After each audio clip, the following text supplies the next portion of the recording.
안녕하십니까. 저희 서정TV에서 특별하게 역사적으로 의미가 있는 날에 특별한 역사적 인물을 소개하는 이런 특집 방송입니다. 제가 이게 책을 하나 전에도 말씀드렸지만 백인의 인물로 본 우리 역사, 백인의 인물로 본 우리 역사 이런 책을 제가 썼는데요. 여기 제가 생각하는 우리 역사상 좀 이게 위대한 인물 100명을 제가 일대기를 쓴 거예요.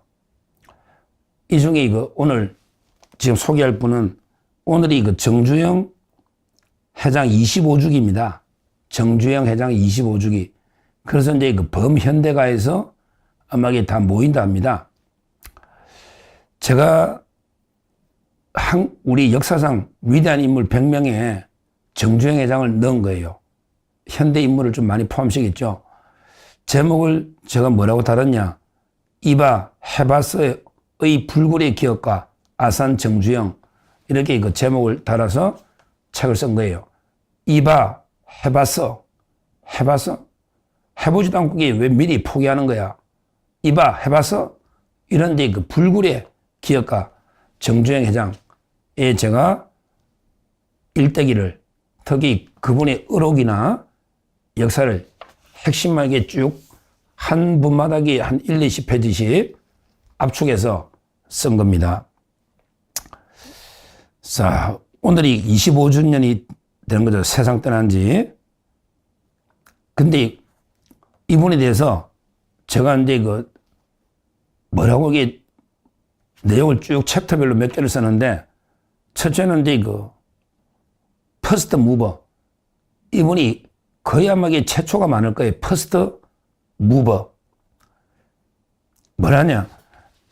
의록 중에 이런 말이 있습니다. 정주영 회장의 의록 중에 나는 무슨 일을 시작하든 반드시 이룰 수 있다고 믿고 추진한다. 된다는 확신 90%와 되게 할 수 있다는 자신감 10%가 전부다. 야, 이게 아주 유명한 말입니다. 본인에게 어떤 일을 하든 반드시 이룰 수 있다고 믿고 추진하는 거예요. 그러면서 이게 된다는 확신 90%, 된다는 확신이 90%, 그리고 내가 되게 만들 수 있다는 자신감 10%, 이건 이게 100이잖아요. 된다는 확신이 90%, 그리고 내가 되게 만들 수 있다는 자신감이 10%, 이거는 이게 우리나라 정말 이게 모든 최초를 이끌어온 최초입니다. 퍼스트 무버.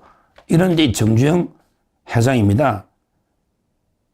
최초로 우리나라 고속도로를 건설했고, 최초로 중동과 동남아 진출을 했고, 또 최초로 국산 자동차 1호 포니를 탄생했고, 최초로 조선소 건립과 선박, 이런 기록, 또 최초로 소 500마리를 소떼를 몰고 판문점 북한을 방문한 이런 수많은 우리 현대사의 최초를 만든 이런 불굴의 기억가, 위대한 기억가가 아산 정주영이다.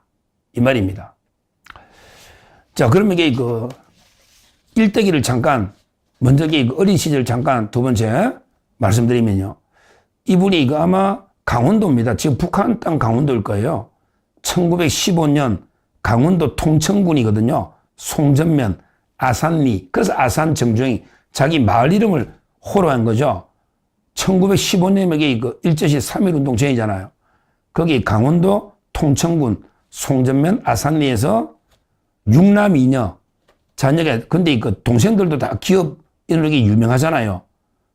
우리 정세영부터 영자 돌림이잖아요.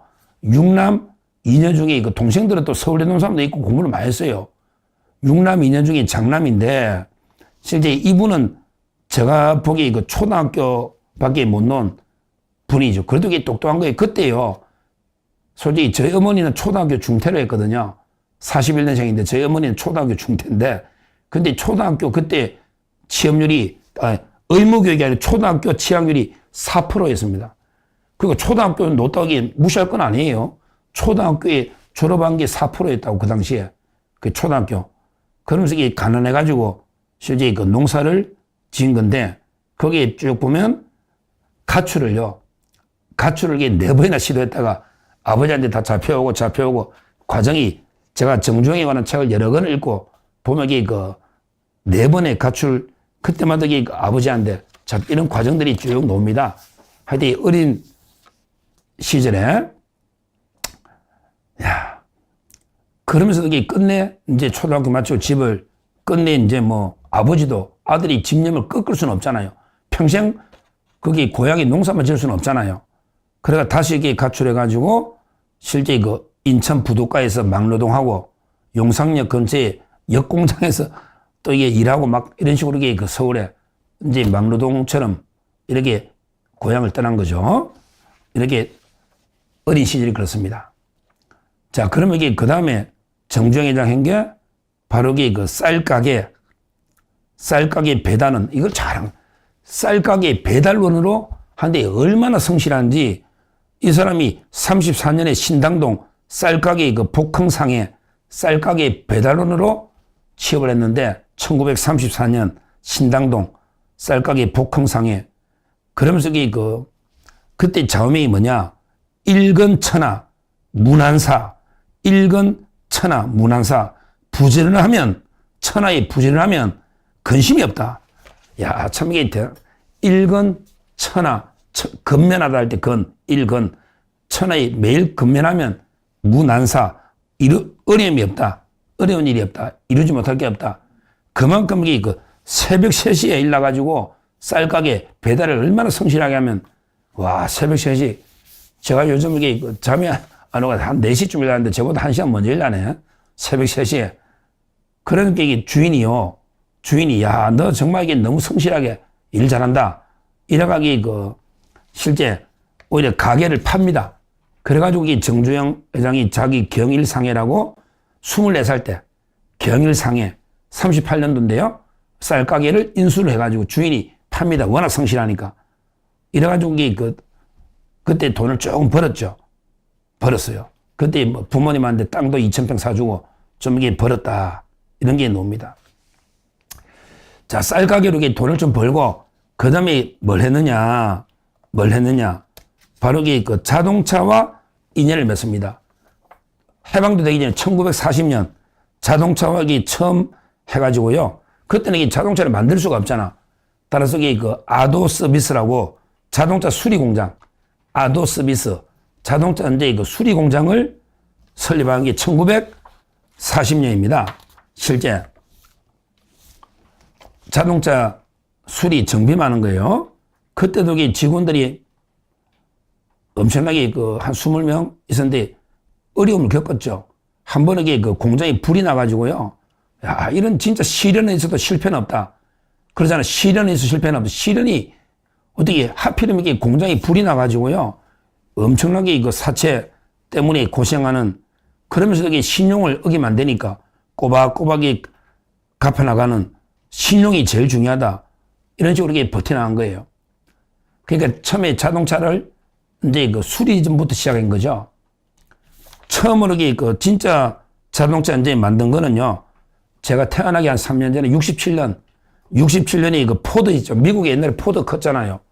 포드사하고 계약을 해가지고 이제 그때만 해도 자동차 국산 브랜드를 못 만드니까 아마 이제 포드사하고 실제 제휴해가지고 아마 조립하는 이런 이제 자동차 사업을 했던 거예요.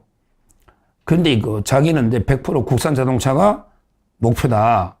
따라서 그 뒤에 10년쯤 뒤에 76년에 포드사하고 결별하고요. 그러고 바로 국산 모델 포니 자동차를 생산한 거죠. 포니.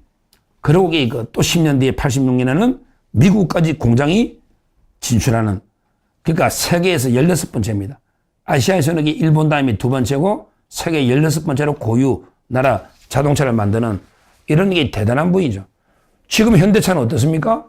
지금 현대차는 원래는 동생이 갔다가 거기 HDC 현대산업개발이라고 있잖아요. HDC 그룹.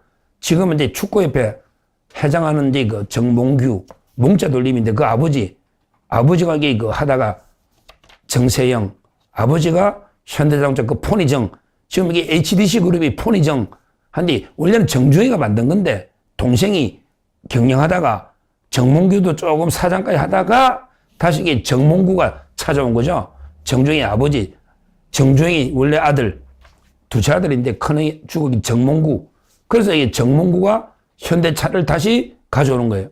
그때는 이게 현대건설이 더 커지니까 정주행이가 돌아갈 때 그 정몽헌한테 그 현대건설이나 현대정권 이런 걸 넘겨주고 현대엘리베이터 뭐 지금 있잖아요. 현정은. 그러니까 오히려 정몽구가 그래도 살아있는 사람 중에 장남이니까 현대차 그룹, 현대차를 정몽구가 다시 가져오고 그다음에 그 동생 집안은 HDC, 현대산업개발, 아이파크 이쪽으로 이게 독립한 그게 다 범현대가입니다. 범현대가. 그때 그 왕자의 난이 났을 때 정몽헌은 자살해버리잖아요. 북한에. 그게 북한에 김대중 때 박지원이가 5천억 준 거 아닙니까? 5억 불. 그러면서 정몽헌은 현대건설 본사에서 뛰어내리고 자살하고 지금 부인이 하고 있는 게 현대엘리베이터. 이것도 이게 범현대그룹이죠. 하여튼 그 다음에 정몽구가 있고 지금 건강이 안 좋으니까 아들이 저하고 동갑에 70년생 정의선. 지금 현재 그 선자 돌림이거든요. 그 다음에. 그러니까 영자, 몽자, 선자 이렇게 3대가 내려오는 거예요. 정의선 지금 현대자동차 회장인데 지금 여기 전 세계 아마 거의 한 4위권은 될 겁니다. 제가 자동차에 별 관심 없지만 뭐 기준에 따라 다르지만 지금 이게 어느 기준 보나 이게 5등 안에 들 거고요. 거의 아마 전 세계 3, 4위권에 굴지의 회사 기아차까지 인수했기 때문에 현대기아차 이렇게 그룹을 이룬 거 아닙니까? 이게 바로 현대자동차 역사인데 여기 그 정주행 회장이 뭐 만든 거죠. 이게 자동차입니다. 자, 그 다음에 그 두 번째 현대건설 회사 중에 건설. 원래 이것도 자동차하고 거의 동시에 원래 그룹의 모태는 건설이죠. 옛날에 현대건설이요. 삼성전자보다 더 컸어요. 요즘 이게 원전 때문에 현대건설 주가가 뭐 16만 원 많이 올랐잖아요.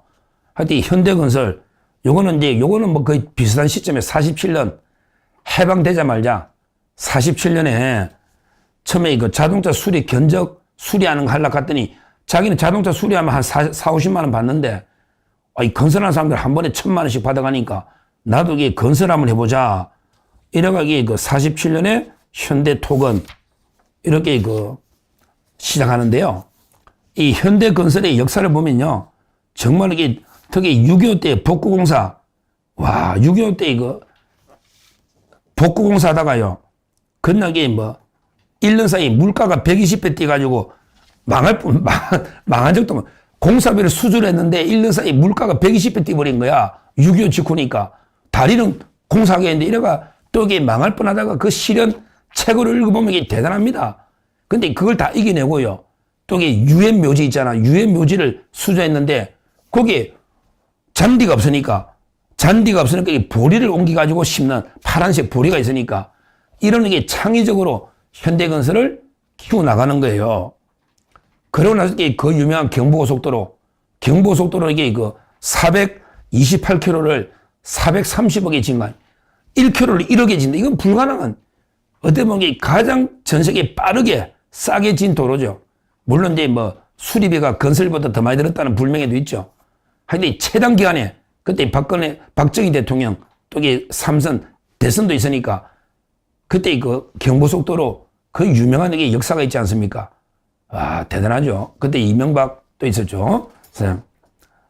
그러고 나서 이게 그 중동 붐이 불면서 중동에 오일 달러 붐이 불면서 이제 그 75년에 그 사우디 주베일 그게 지상 최대의 공사 주베일 항구 이걸 이게 원유시설 사우디에 공사하는데 이게 당시 우리나라 예산의 25% 우리나라 전체 예산의 25% 공사 주베일항 사우디에 이런 게 중동에 붐을 일으킨 현대건설 대단한 게 역사다 이렇게 해서는 봅니다. 그러니까 현대자동차 그 다음에 현대건설 자 그 다음에 현대중공업은 지금 이제 그 정몽준 이분도 축구협회장 했죠. 옛날 정몽준 그 아들에게 정기선 선자 돌리면 가잖아요. 우리 조선의 전 세계 부동의 1위 이거는 이게 워낙 정주행 회장이 평소에 말을 많이 유명하죠. 영국에 가가지고 거기 그 선박 컨설턴트 찰스 롱바톰 선박 컨설턴트 회사의 대표인데 이분한테 설득해야 영국에 돈을 빌려오니까 이분이 그때 조선소도 없었어요. 울산에 사막에 그 완전히 뭐 바닷가에 조선소도 없는데 근데 갈 때 500원짜리 돈에 그 거북선 있잖아. 500원짜리 돈이 거북선 돈 하나 가져가가지고 이 찰스 롱바톰 회장 만나서 야, 우리가 이게 이미 몇백 년 전에 거북선 철갑선을 만든 나라입니다.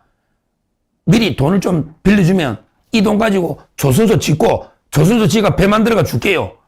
야, 이게 봉이 김선달도 아니고 진짜 이게 이런 창의적인 봉이 김선달도 아니고 조선소도 없는데 돈을 빌려서 조선소를 짓고 거기에서 배를 지어가지고 만들어서 납품하는 이런 게 일을 해냈잖아요. 이게 정주영 회장, 와, 이거는 이게 워낙 뭐 유명한 이론이니까요. 그러면서 이게 그 유조선을 한 이런 거죠. 지금 이게 그 부동의 세계 1위 이런 게 기업만 봐도 제가 현대자동차, 현대건설, 현대중공업 그 외에도 이게 요즘 뭐 새만금부터 이게 개척사 간척지 우리 봤잖아요. 그 충청도 유조선 이게 폐 안 쓰는 배로 막아서 이게 간척지를 만드는 이런 게 창의적인 정신 대단합니다. 물론 이제 뭐 정치에 좀 말년에 이게 정치에 뛰어들었다가 YS한테 좀 혼나게 됐죠. 말년에 뭐 아들 정몽준하고 정몽준도 정치했잖아요. 좀 정치해서 그때 뭐 대선도 나오고 또 이게 정당도 만들어가 그때 그 했지 않습니까? 뭐 이런 부분도 있긴 한데 하여튼 뭐 그거는 이제 뭐 또 다른 평가의 문제고 이런 기업가로서는 정말 이게 대단한 불굴의 기업가다. 이걸 한 단어로 이봐 해봤어 정신 이게 그 정말 제일 이게 중요한 이런 얘기입니다. 항상 이게 그 본인은 패배주의 또 이게 그 상식에 얽매인 이런 이게 고정관념 이래가지고는 이게 안 된다 이거야. 뭔가 이게 창의성 남들이 상상할 수도 없는 이런 이게 창의성을 발휘하면서 불굴의 의지로 도전하는 이게 오늘날 현대그룹 전체를 만든 거예요. 우리 현대자동차 그룹에도 2등이지만 큰 것만 제가 생각해도 또 있잖아. 아까 원래 현대 그 엘리베이터 그 현정은 그것도 있고요. 또 여기 아까 말한 한라그룹도 있습니다. 정인영 한라그룹 정몽원이죠. 지금 회장이 한라 만도 있잖아요. 만도 자동차 부품 만도 한라건설 이런 게 한라그룹도 있는 거고요. 그 다음에 KCC 그룹도 있죠. KCC 그것도 이게 전부 다 이게 다 범현대가죠. 거기다가 이제 뭐 아까 말한 HDC 그룹도 있는 거고요. 지금 이게 범현대가 다 합치면 범삼성과 보덕이 능가할 겁니다. 이제는 능가는 못할 시총이나 삼성전자가 워낙 커져버렸으니 옛날에 현대가 1위였고요. 굴지의 이 기간산업 이런 걸 하고 있지 않습니까? 결국은 이제 이거 마지막으로 우리 이거 정주영 회장이 어록 하나만 자서전에 이 땅에 태어나서 자서전에 놓은 어록 하나만 제가 소개하고 말씀드리면 이렇게 이야기했습니다. 누구든 실수할 수 있다. 중요한 것은 한순간 실수했다고 그때까지 모든 것을 포기해서는 안 된다는 것이다. 일을 해나가는 데 있어서 어떤 실수보다 치명적인 실수는 일을 포기해버리는 것이다. 사람에게 살면서 누구나 실수할 수 있죠. 근데 실수보다 더 큰 잘못된 게 포기하는 거예요. 포기하는 거예요. 치명적인 실수 중에 가장 치명적인 실수, 잘못된 실수는 포기해버리는 거예요. 그러니까 결국에 정주영 회장은 어떤 시련에 있어도 결국에 실패는 없다. 시련에 있어도 실패는 없다. 이런 게 불굴의 도전 정신, 이봐 해봐서 이 정신, 이걸로 이게 그 세계적인, 지금 전부 세계적, 현대 자동차도 세계 탑이고, 그 다음에 이거 현대건설도 탑이죠. 그 다음에 현대중공 말할 것도 없이 부동의 현재 1위 아닙니까? 부동에. 그 외에도 이게 뭐 현대 기아차를 인수된 거고, 그 다음에 모비스도 이게 부품회사 중에 상당히 상위권에 들어가 있는 이런 상태입니다. 우리가 앞으로요, 이 좌파들 사이에서 이런 기업인이 안 나오죠. 안 나오잖아요. 지금처럼 이게 뭐 이재명 정권이 좌파 정권에서는 이런 창의적인 기업가가 나올 수가 없는데 이게 바로 저는 이 정신이 이승만, 박정희 정권하고 우리가 정경유착이라고 비판할 게 아니에요. 이승만 대통령이나 특히 박정희 대통령하고 뭔가 경보속부터 호흡이 맞으니까 이런 게 우리 한강의 기적이 일어난 거 아니겠습니까? 이런 식으로 기업인이 마음껏 창의적으로 일할 수 있는 이런 자유로운 기업 환경을 만들어줘야 된다. 절대 좌파 독재 정부는 안 됩니다. 이승만, 박정희 대통령과 함께 바로 정주영, 그 다음에 삼성의 이병철, 또는 포스코의 박태준, 이런 위대한 기업가들이 나왔다. 우리가 이런 분들을 존경하고 꼭 기억하고 이런 분들의 정신을 우리가 배워야 된다. 이렇게 말씀드립니다. 감사합니다. 현대그룹 하면 떠오르는 전설적인 인물이죠. 바로 창업가 정주영 회장인데요. 오늘 그의 그 불굴의 의지가 어떻게 대한민국 산업의 역사를 완전히 새로 썼는지 그 놀라운 이야기를 한번 제대로 파헤쳐 보겠습니다. 이봐, 해봤어? 이 한마디, 이 간단한 질문에서 모든 게 시작됐습니다. 이게 바로 그가 세운 거대한 산업제국을 움직인 핵심 동력이었죠. 지레짐작으로 안 될 거라고 단정짓기 전에 일단 부딪혀보기라도 했냐는 이 물음. 어쩌면 그의 모든 것을 이 한마디로 설명할 수 있을지도 모릅니다. 정주영 회장의 핵심 철학은 아주 간단한 공식으로 딱 정리돼요. 이건 무조건 된다는 확신 90%, 그리고 내가 이걸 기필코 되게 만들겠다는 자신감 10%. 바로 이게 수많은 불가능을 현실로 바꿔버린 그의 가장 강력한 무기였던 겁니다. 아니, 도대체 이 엄청난 의지는 어디서부터 나온 걸까요? 자, 그럼 모든 것의 시작점으로 한번 돌아가 보죠. 그의 어린 시절, 그 꺾이지 않는 투지가 어떻게 만들어졌는지 그 뿌리를 한번 따라가 보겠습니다. 시작은 정말 미미했습니다. 가난한 농부의 아들. 이대로 평생 농사만 지으며 살 수는 없다는 생각에 무려 4번이나 가출을 시도합니다. 정말 끈질기죠? 결국 서울에 온 그는 쌀가게 배달원으로 일을 시작하는데요. 좌우명이 부지런하면 세상에 어려운 일이 없다였대요. 새벽 3시에 일어나서 일을 하니까 그 성실함에 감동한 사장이 고작 24살 청년 정주영에게 가게를 덜컥 물려줍니다. 그런데 그는 여기서 멈추지 않았어요. 곧바로 자동차 수리업에 뛰어들면서 훨씬 더 큰 그림을 그리기 시작한 거죠. 자, 자동차 수리 공장. 이 작은 시작이 훗날 세계를 무대로 띄는 거대한 자동차 제국, 바로 현대자동차의 첫걸음이 될 줄 누가 알았을까요? 그 원대한 계획이 어떻게 시작됐는지 한번 보시죠. 그래서 사람들은 그를 퍼스트 무버라고 부릅니다. 말 그대로 맨 처음 길을 여는 사람이란 뜻이죠. 특히 전쟁이 막 끝난 대한민국에서 최초가 된다는 건 이건 자본도 기술도 아무것도 없었으니까요. 상상 이상의 어려움이었을 겁니다. 하지만 그는 누구도 가지 않은 길을 열면서 수많은 최초의 기록을 세운 대한민국 산업의 진정한 개척자였습니다. 그의 전략은 정말 치밀했습니다. 무작정 덤빈 게 아니에요. 처음엔 세계적인 기업 포드랑 손을 잡고 선진 기술이랑 노하우를 싹 흡수합니다. 하지만 그의 진짜 목표는 처음부터 100% 우리 손으로 만든 자동차였어요. 배울 걸 다 배웠다고 생각하자 과감하게 포드와의 결별을 선언하죠. 그리고 마침내 대한민국 최초의 고유 모델 포니를 탄생시킵니다. 더 놀라운 건 불과 10년 뒤에 세계에서 가장 뚫기 어렵다는 미국 시장에 진출하면서 글로벌 기업의 추석을 다졌다는 겁니다. 그의 야망은 자동차에만 머무르지 않았습니다. 아예 나라의 뼈대를 세우는 쪽으로 뻗어나가죠. 대한민국을 건설하고 더 나아가서 전 세계를 무대로 불가능해 보였던 거대한 프로젝트에 도전했던 현대건설의 이야기, 지금부터 시작합니다. 그의 문제 해결 방식이 어떤지 보여주는 아주 유명한 일화가 하나 있습니다. 부산 유엔 요지를 만드는 공사를 맡았는데 하필 한겨울이라 잔디를 구할 수가 없는 거예요. 다들 이건 안 본다고 손을 들었을 때 그가 내놓은 해법이 뭔지 아세요? 바로 파란 보리를 빽빽하게 심어서 멀리서 보면 꼭 푸른 잔디밭처럼 보이게 만든 겁니다.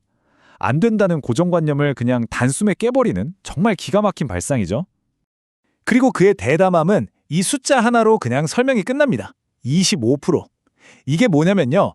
1975년에 사우디에서 따낸 주베일 항만공사 금액이 당시 대한민국 1년 예산의 4분의 1, 그러니까 25%에 달하는 엄청난 규모였다는 겁니다. 다들 미쳤다고 무모하다고 했지만 그는 이 3개의 공사를 보기 좋게 성공시키면서 현대를 세계적인 건설사 반열에 올려놓습니다. 자, 이제 그의 사업 중에 가장 대담하고 어쩌면 가장 전설적인 이야기로 넘어가 보겠습니다. 아무것도 없는 모래사장에서 세계 최고의 조선 산업을 일으킨 진짜 믿기 힘든 이야기입니다. 여러분이 한번 정주영 회장이 됐다고 상상해 보세요. 조선소를 지어야 하는데 돈이 없어서 외국에 돈을 빌리러 갔어요. 가진 거라고는 허허벌판 백사장 사진 한 장뿐입니다. 조선소도 없고 배를 만들어 본 경험도 없고 심지어 배를 사겠다는 사람도 없어요. 자, 여러분이라면 어떻게 하시겠어요? 정주영의 답은 정말 놀랍게도 500원짜리 동전 하나였습니다. 돈을 빌려줄까 말까 망설이는 영국 금융사 사람들 앞에서 거북선이 그려진 동전을 딱 꺼내 보인 거예요. 그리고 이렇게 말합니다. 보시오, 우리는 당신들보다 300년이나 앞서서 이런 철갑선을 만든 민족이요. 우리한테는 이런 걸 만들 수 있는 DNA가 있어. 이 엄청난 배짱과 자신감. 결국 금융사들은 설득당했고 현대중공업의 신화는 바로 그 순간에 시작됐습니다. 조선소를 짓기도 전에 배부터 수주하고 조선소랑 배를 동시에 짓는 그야말로 기적을 만들어낸 거죠. 자, 이제 그가 남긴 이 거대한 유산, 그리고 그가 평생을 걸고 지켜온 원칙들을 한번 정리해 보겠습니다. 그의 영향력은요, 오늘날까지도 우리 삶 곳곳에 생생하게 살아 숨쉬고 있습니다. 물론 정주영이라는 한 개인의 역량만으로 모든 걸 설명할 수는 없겠죠.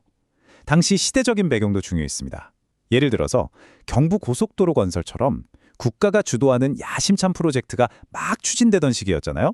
이런 시대적 분위기가 그의 대담한 도전을 가능하게 한 중요한 발판이 되었다는 분석도 있습니다. 그의 철학이 담긴 마지막 말을 한번 들어보시죠.